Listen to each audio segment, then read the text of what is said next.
Olá, meu irmão, olá, minha irmã. Muito bom dia para você que está conectado aí mais uma vez para a nossa EBD, pensando um pouco, para refletir um pouco, né, sobre a palavra de Deus. Então, seja muito bem-vindo nessa manhã. Estou aqui com o meu irmão Emerson, que vai também nos ajudar nessa aula. Irmão Emerson, dá as suas boas-vindas. Bom dia, irmão Levi. Bom dia, irmãos. Bom dia, amigo. Você que nos acompanha aí pelas redes sociais. Que Deus abençoe a sua vida. Hoje nós vamos estar estudando aí sobre equilíbrio financeiro na família, pensando aí nos fundamentos bíblicos para a família. E hoje a gente vai falar um pouco sobre finanças na família aí.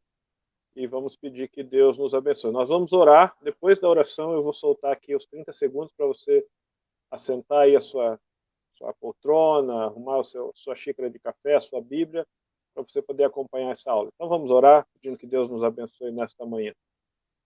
Pai de amor, Deus eterno, mais uma vez nós falamos com o Senhor, pedindo a tua direção, pedindo que o teu Espírito Santo fale através das nossas vidas a todas as pessoas que estarão acompanhando esta aula, que estarão assistindo, ó Pai, esse momento em que nós vamos estudar a tua palavra e aplicá-la ao nosso coração e ao nosso viver.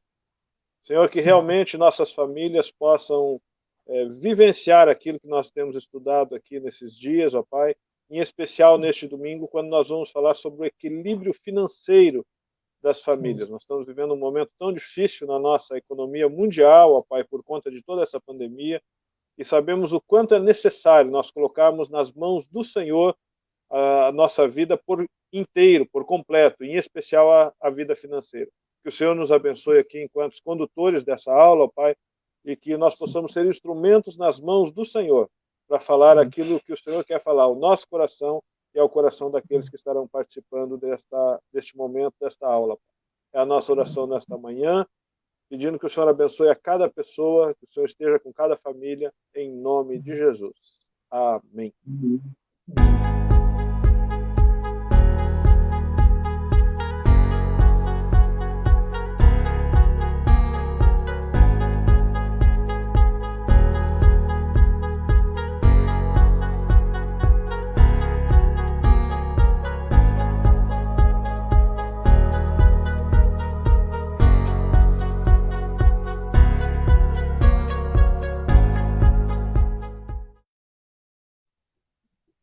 Muito bem, estamos aí em definitivo agora para essa lição, e o irmão Emerson já adiantou o assunto, o equilíbrio financeiro na família. É uma situação a qual nós vivemos hoje que exige muito critério, né, com relação a esse assunto, né, o equilíbrio financeiro. E antigamente, e no futuro também, é necessário ter critério nesse assunto, não é uma coisa assim tão tranquila, né? Até aqueles que nasceram, digamos assim, com recursos, precisam cuidar também com isso, né? É uma coisa que a gente, principalmente no equilíbrio entre o que é deste mundo, o que é financeiro, dado por Deus, e justamente a vida cristã, a sua vida espiritual, até onde que é necessário ou interessante você se envolver para você angariar fundos, para você ter as suas finanças, para você ter o equilíbrio e até onde que você só se dedica ao Senhor, né? Porque poderia, para aqueles puristas, né, poderiam pensar o seguinte: ah, mas a gente precisa só buscar o reino de Deus e as coisas serão acrescentadas.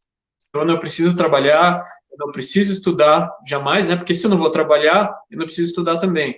E aí eu também não preciso comer, né? Também não preciso me vestir, porque todas as coisas vão ser acrescentadas. E não é isso que a palavra diz. A gente vai aprender um pouco sobre isso, né? Inclusive com a base bíblica para esse fundamento, né? Para conseguir ter um equilíbrio financeiro na nossa família, né? É só, eu não preciso estudar, porque no meu futuro vou colocar nas mãos de Deus e Ele vai me abençoar e pronto, acabou, e pode ficar tranquilo. Não preciso ter reservas, eu não preciso pensar em lazer com a minha família, Deus vai dar tudo e eu vou descansar. Não é bem assim. É claro que nós precisamos descansar no Senhor, mas tem que ter um equilíbrio, e a própria palavra, ela fala isso para nós. Não estou falando nada diferente do que a palavra de Deus diz. O equilíbrio financeiro na família é um assunto complicado, principalmente, né, falando no contexto família, porque assim, quando você está sozinho, você está sozinha, solteiro, solteira, e depende do seu próprio recurso, é uma coisa, né? Às vezes você depende do teu pai, da tua mãe ainda, ou de alguém que fornece esse recurso, aí é um pouco diferente, você precisa se subjugar a esses critérios. Mas quando você tem o teu próprio recurso, você trabalha para você mesmo, digamos, você trabalha para o seu próprio sustento, é mais fácil você se organizar. Normalmente você tem as suas contas, enfim, só você paga as contas, ou não, né? De repente pode ter alguma dificuldade, enfim, mas quando é em família, quando estamos falando sobre um pai de família, uma mãe de família, ou até um casal, né, só que vive só, que seja só essa família, não é tão fácil, porque você define assim, mas eu quero cuidar do meu dinheiro, a minha esposa cuida do dinheiro dela, ou não, nós juntamos tudo numa panela só e todo mundo utiliza esse dinheiro durante o mês, ou não, vamos fazer um controle durante a semana. O propósito dessa lição não é exatamente falar sobre como você deve empregar o seu dinheiro, se você deve dividir tudo 50% ou não. Não é exatamente isso.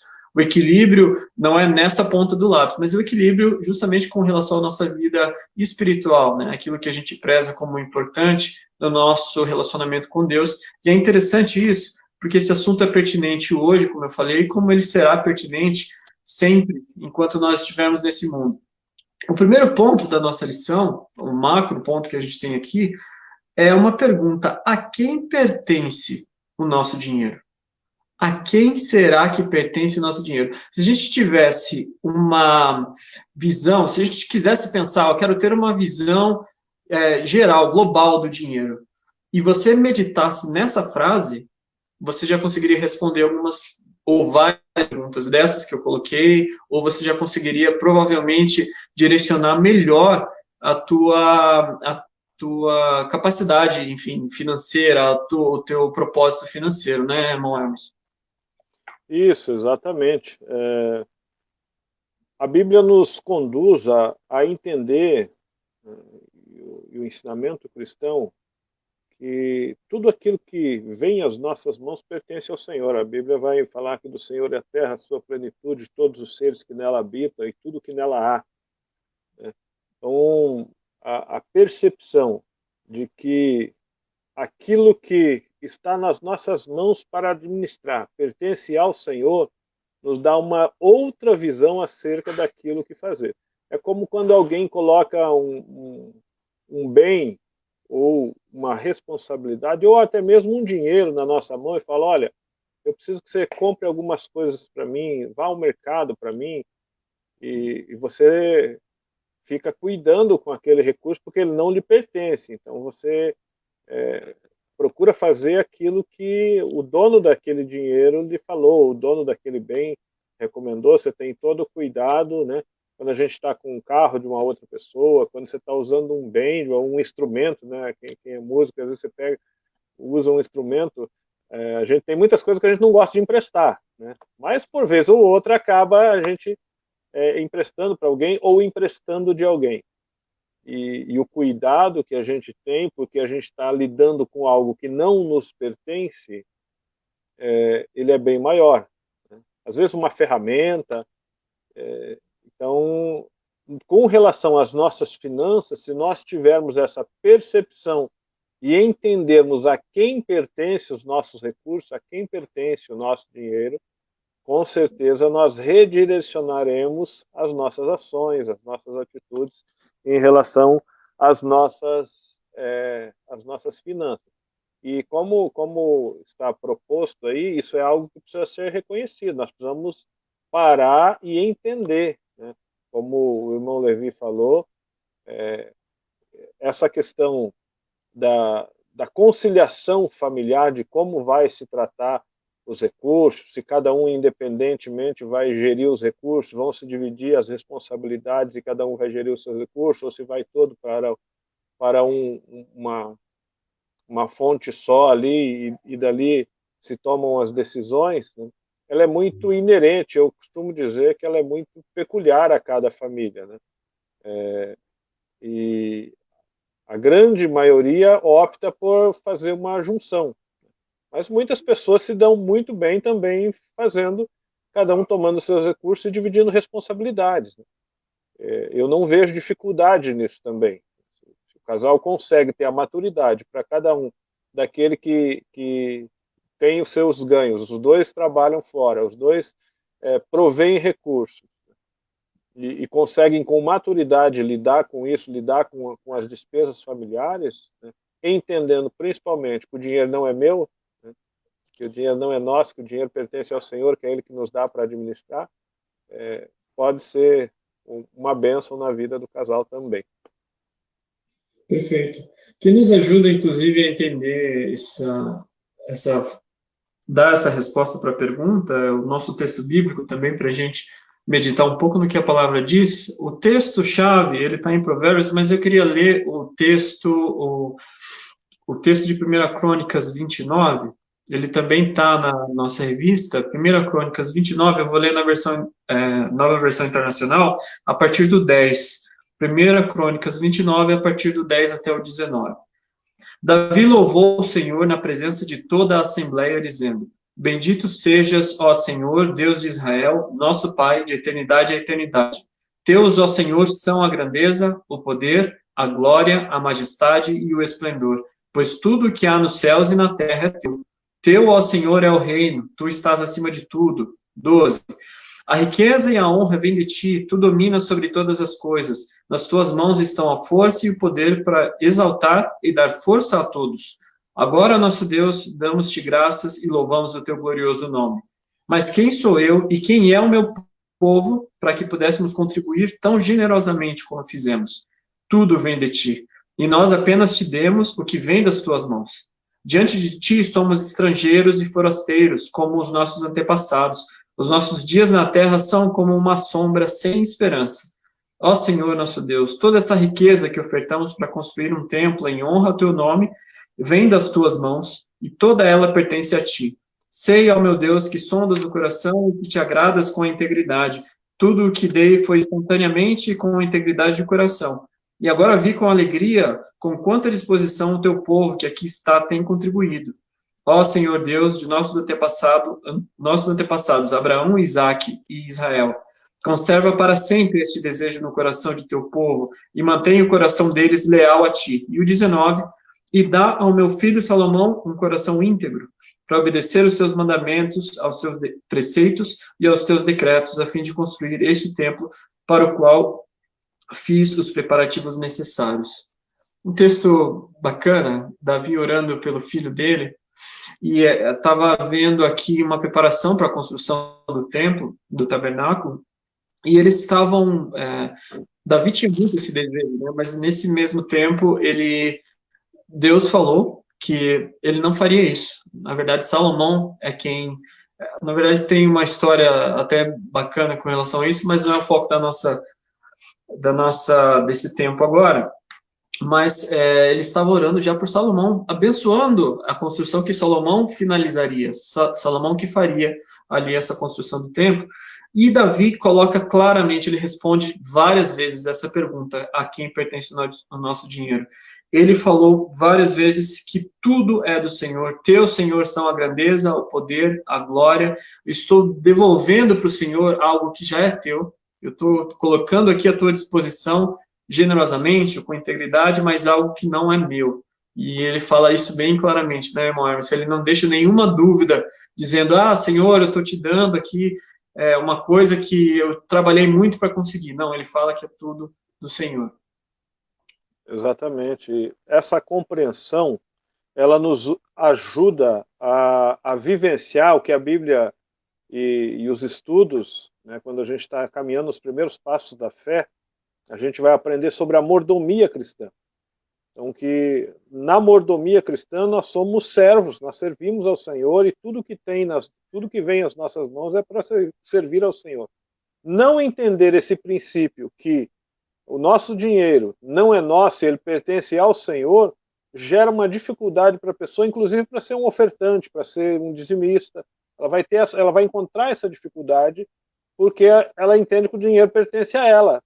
Ela entende que o recurso é dela e é ela que decide, toma as decisões. Então, por isso que é fundamental a gente compreender esse ponto aí de que tudo pertence ao Senhor. Amém. O segundo tópico que nós temos, e ainda tem bastante coisa para falar sobre esse primeiro, né? Mas o segundo que nós temos é como ganhamos o dinheiro. Aqui está uma coisa também interessante para você, né?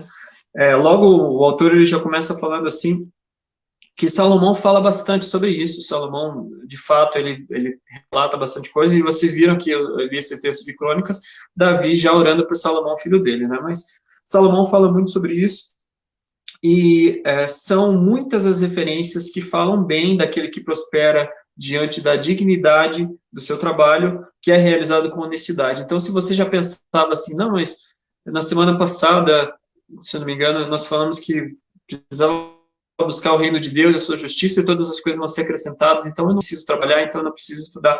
O próprio texto de Provérbios já fala sobre isso, e Salomão que fala sobre isso, sobre a honra que há em você conseguir trabalhar e prosperar diante de uma dignidade, né, no seu trabalho.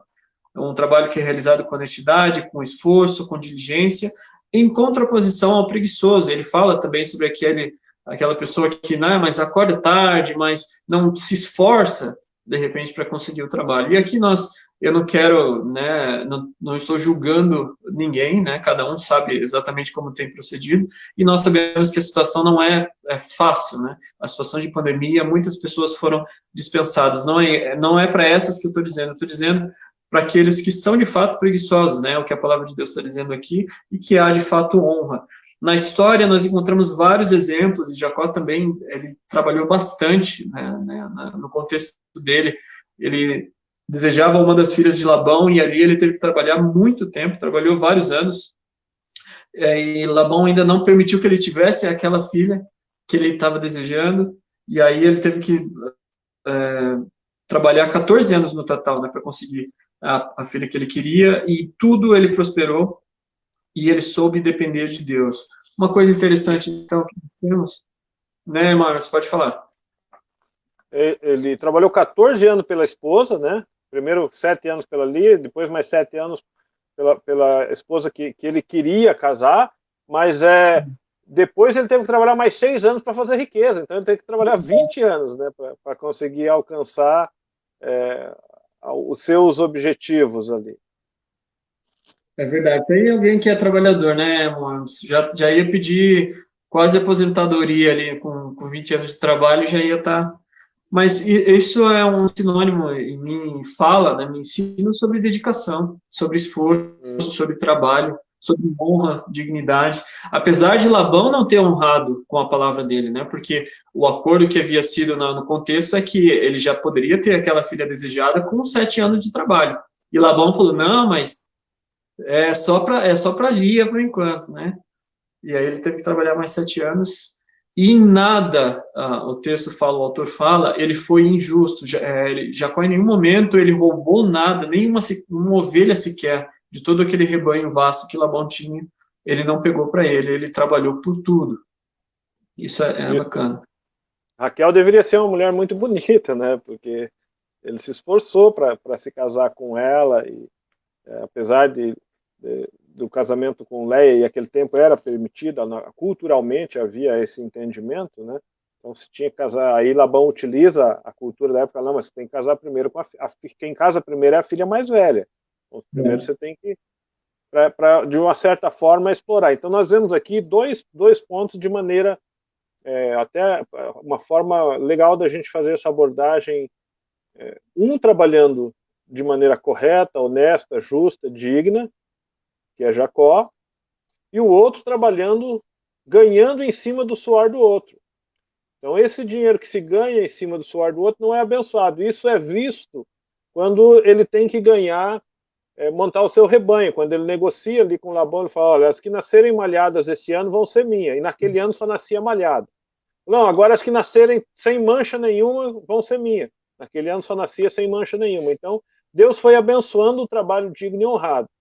Hoje, Levi, aproveitando esse gancho que nós estamos aqui, em virtude das crises, em virtude de muitas coisas, nós vemos as pessoas ofertando. Você entra no Instagram, entra no Facebook, entra nos canais de comunicações digitais aí, tem gente ofertando maneira fácil de ganhar dinheiro. Ganhe R$ 2.000 por dia, ganhe, na realidade, oferecendo ilusões, né?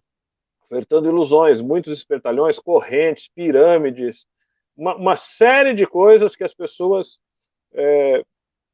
levando vantagem sobre outros, tentam ganhar dinheiro. E Deus não se agrada disso, de quem é esperto, de quem ganha o dinheiro na esperteza, com perdão da palavra, mas na safadeza, né? De forma desonesta.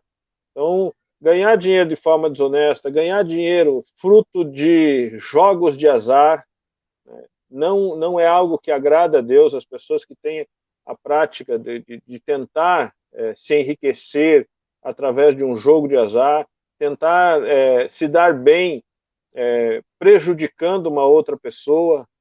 Parece que a gente consegue visualizar algumas pessoas que têm o prazer de enganar o outro. Vamos pensar na venda de um veículo. Uma pessoa pega um veículo lá que está todo podre, o motor danificado, a lataria podre, aí ele dá uma maquiada nesse carro e vai lá e fala, não, o carro está jóia, o carro está bom. E pega alguém que ele não conhece, ele sabe que o carro não está bom, mas ele passa isso para frente como se tivesse tudo ok, e fala, o problema é do outro, se ele não viu, isso é desonestidade, isso não agrada ao coração de Deus. Ou então uma propriedade, um carro, volta e meia a gente vê aí pelos meios de comunicação alguém vendendo um terreno que não é seu, vendendo uma casa que não é sua, né? Isso gera problemas, inclusive, para a justiça. E um cristão jamais pode ter uma atitude dessa. Ele precisa ser alguém que o fruto do seu dinheiro seja de um trabalho honesto, seja de uma forma honesta de se adquirir dinheiro. Não pode ser fruto de corrupção, não pode ser fruto de roubo, não pode ser fruto de jogos de azar, não pode ser fruto de trapaça, de esperteza. Esperteza no sentido não de expertise, né? Mas esperteza no sentido de enganar o outro, de vender uma ilusão para o outro. Então a gente precisa passar isso também quando a gente fala de finanças à luz da Bíblia, que Deus não se agrada disso, né?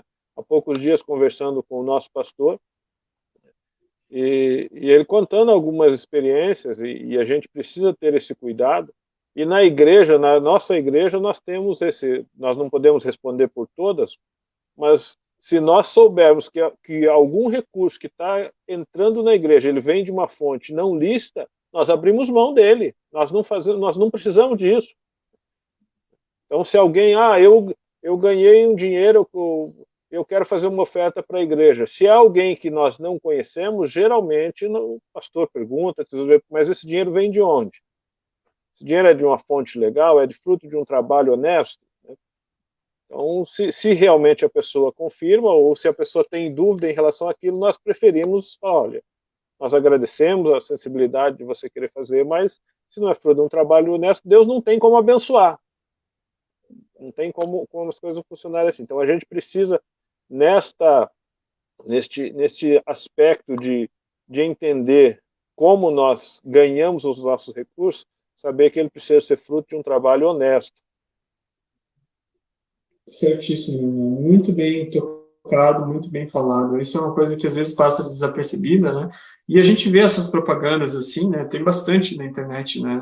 Nos vídeos, quando você passa e tem lá, como ganhar dinheiro fácil. E parece que a nossa motivação é essa, só ganhar dinheiro, né? Não importa como. Parece que alguns, não importa se está passando por cima do outro, se está trapaceando, se está tendo ilegalmente, é muito bem lembrado esse ponto importante. O nosso próximo tópico aqui, principal, é como gastar, né? Como nós gastamos o nosso dinheiro. Isso é uma coisa também um pouco complicada de fazermos, né? Como é que será que a gente gasta?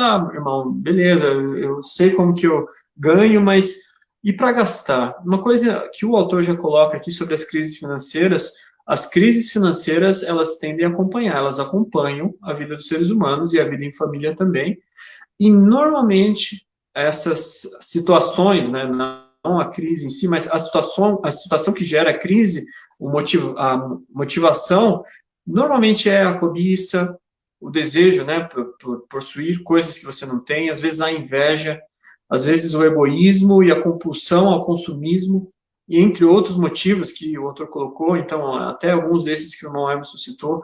Puxa, mas você vê lá alguém fazendo uma propaganda, na hora você já tem um desejo, ou até você tem inveja, porque o teu vizinho tem, alguém tem, você vê e você quer ter também, você cobiça aquilo, você quer ter aquilo desenfreadamente. Isso aqui é um dos motivadores para crises financeiras, irmão. Porque daí você vai lá e dá um passo maior do que a tua perna, ou você até faz alguma coisa justamente, acaba tendo dinheiro, mas Deus não abençoa esse dinheiro. Esse dinheiro você teve de maneira, né, não correta perante os olhos de Deus, não justa, né? Você acaba não tendo bênção nenhuma, por mais que tenha todo esse dinheiro, né, Moamos? Isso mesmo. Cristão não paga propina, não deve pagar propina, é errado. Seja a um policial, seja um agente de fiscalização de um município, de um estado, da União. Nós não fazemos acordo, nós não temos que ter jeitinho, né, na vida cristã. A gente precisa ser muito, muito correto. A Bíblia diz que o nosso dizer tem que ser sim, sim, não, não. Né? Então, às vezes a gente vai enfrentar em algum momento algumas dificuldades por ter essa postura, mas com certeza Deus vai nos honrar. Né? Nós temos vivido essa experiência enquanto igreja, né, de buscar os caminhos corretos, buscar fazer aquilo que realmente as leis obrigam, as leis determinam, e a gente só tem a ganhar com isso. Então, a gente deita e dorme com tranquilidade quando você procura ter uma vida correta diante de Deus nas suas finanças, em tudo aquilo que você for fazer. Um outro detalhe importante da forma como nós gastamos nosso dinheiro, irmão Levi, assim como nós não podemos ganhar o dinheiro de origem de forma ilícita, nós também não podemos ser mal pagador. O cristão não pode ser mal pagador, não. Aquele que vive se escondendo, ele não pode estar com o nome sujo na praça, como diz por aí. Né? A gente precisa ser honesto nas nossas obrigações. Entendemos que, às vezes, uma ou outra circunstância leva alguém a uma dificuldade momentânea financeira, mas nós precisamos ser honestos. Nós precisamos procurar o nosso credor e dizer, olha, nesse momento eu não estou podendo pagar, mas eu não vou assumir esse compromisso e vou resolver esse problema e ajustar a nossa vida financeira. A gente não pode ser alguém que vive aplicando calote, né? Sendo injusto com as pessoas no sentido de não pagar, comprar e não pagar, né? Usar e não pagar, né? Ou querer só levar vantagem em cima de outras pessoas. A gente precisa ter esse perfil também de sermos bons pagadores, e com certeza Deus vai nos abençoar se nós fizermos isso. Amém. A gente precisa pensar bastante sobre isso, né? Sobre a bênção de Deus, né? Não só pensar aquele prazer que você quer ter, né? Até porque nós vivemos nesse mundo e somos sujeitos, nós precisamos trabalhar, não tem outro jeito, e a gente vai ganhar dinheiro, né? Se trabalhar. Mas tudo é de Deus, tudo pertence a Deus, né? Que a cobiça não suba a nossa mente a ponto de esquecer como ganha, esquecer como vai gastar, esquecer assim, não pensar corretamente como fazer. Sobre como... Só mais bem curtinho essa inserção. Tem um ditado que diz assim: nós muitas vezes, pensando no gastar, nós compramos aquilo que nós não precisamos para satisfazer desejos que nós não temos, agradar pessoas que nós não conhecemos com o dinheiro que nós não possuímos. Então, o consumismo muitas vezes nos leva a isso. Um gasto desenfreado. Compramos aquilo que não há necessidade. É verdade. Esse é um dos tópicos que o autor coloca aqui na nossa lição também, lá no C, de como evitar. Como evitar esse tipo de crises financeiras, como evitar. Para não cair nesse tipo de armadilha, a gente precisa, a dica dele principal, aprender a viver de acordo com a sua realidade social e financeira, sem querer ostentar um status que você não possui. Tendo sustento e com que se vestir, você precisa estar contente. Claro, você vai ter o recurso se você trabalhar por isso, ou Deus pode te abençoar, você pode nascer num berço, né, já com muito dinheiro, mas sempre lembre disso, né? Primeiro, de quem é esse dinheiro, quem tem esse dinheiro, quem te deu essas condições, aprenda a viver com o que você tem, né? Não fique olhando sempre para a grama do vizinho, pensando que você pode ter uma grama mais verde, mais alta, que dá para colocar, dá para jogar futebol melhor também, né? E o final aqui, ele fala antes da conclusão ainda, sobre alguns investimentos que você pode fazer na tua família para gastar, né? Como você utilizar melhor o teu dinheiro. Ele coloca os pontos, eu vou falar bem rapidamente. Provisão e manutenção das necessidades básicas do lar, reserva mensal para aquisição de um imóvel, você pode investir na atualização profissional para manutenção do seu mercado de trabalho, isso são maneiras para você gastar o seu dinheiro. Formação e educação dos seus filhos, provisão para cuidados com a tua saúde e investimento no lazer e na melhoria da qualidade de vida da tua família. São pontos interessantes, justos e dignos, né? Aquilo que o Emerson estava falando, não é você gastar, então eu vou gastar só com coisas ilícitas. Não, aqui tá algumas dicas, se você está sobrando também, né? Mesmo que você não esteja sobrando, são pontos bacanas, legais para você gastar o seu dinheiro. E para fecharmos, né, irmão Emerson, nós estamos aí indo para o nosso final. No que diz respeito à vida financeira, é muito necessário que as famílias tomem decisões pertinentes ao reino de Deus, seguras, fundamentadas em princípios que são bíblicos, cientes de prioridades que precisam ser tomadas, né, naquilo que você está investindo, e sempre olhando para a perspectiva divina, sempre olhando para a vontade de Deus, pensando sempre nisso. Uma coisa que é um hábito que é muito interessante que nós tenhamos, e várias vezes eu, pelo menos, caio no desuso, é você sempre pedir a Deus a direção nas coisas, nos negócios que você vai fazer. Sempre ore, peça direção para Ele, para que você tome a melhor decisão. Não seja impulsionado, né? Eu até conheci algumas pessoas, muito interessante isso, mas pessoas que demoram tempo para tomar a decisão. Mas a pessoa demora o tempo e sempre toma a decisão acertada, porque ela dobra o joelho, ela fala com o Senhor por um dia, por 2 dias, daí ela toma a decisão de negócio. E isso, essa pessoa que eu conheço, sempre foi muito bem abençoada, muito bem, Deus sempre deu bênçãos a ela quando ela tomou essa decisão. Amém. É isso mesmo, Levi. Se algum de nós, se você que está assistindo essa aula, você não teve essas atitudes, você não está tendo, sabe como que você faz? Dobra o seu joelho, pede perdão a Deus, fala, Deus, começa a mudar a minha história, eu quero aplicar esses princípios para a minha vida, para a minha família. Peça para Deus, a Bíblia diz que aquilo que nós pedimos para Deus, Ele ouve e atende. E que aquele que não tem sabedoria, seja em qualquer área da sua vida, peça a Deus que a todos Ele dá liberalmente. É a palavra de Deus que nos ensina, então, nós podemos buscar em Deus a orientação necessária para administrar, inclusive, a nossa vida financeira, né, meu Levi? Amém. Eu vou orar para nós finalizarmos essa lição. Eu espero que você que está em casa possa ter entendido bem esse propósito, né, e pensado nessas importantes questões, né, financeiras para a tua vida também, e que isso seja útil, né, no teu dia a dia. Amém? Vamos orar, irmão? Senhor Deus, nós agradecemos ao Senhor por essas bênçãos que o Senhor sempre tem nos dado. Nós podemos falar, ó Pai, sobre cuidado financeiro, equilíbrio financeiro, ó Deus, na família, porque o Senhor tem nos dado, Pai, condições, e aqueles que o Senhor, mesmo tendo dado, ó Deus, permitiu que tivesse desempregado, ou que ainda estivesse buscando sem conseguir. Abençoe esses também, ó Pai, permita que eles recebam o sustento, ó Deus, pelo trabalho efetuado.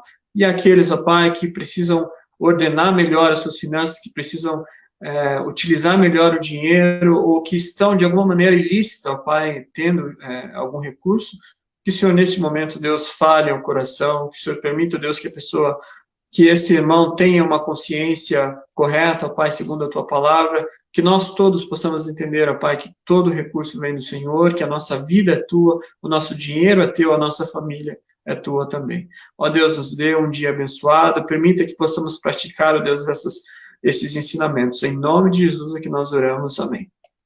Amém. Deus abençoe, irmão Levi, Deus abençoe a todos. Deus abençoe, meus irmãos. Tchau, tchau.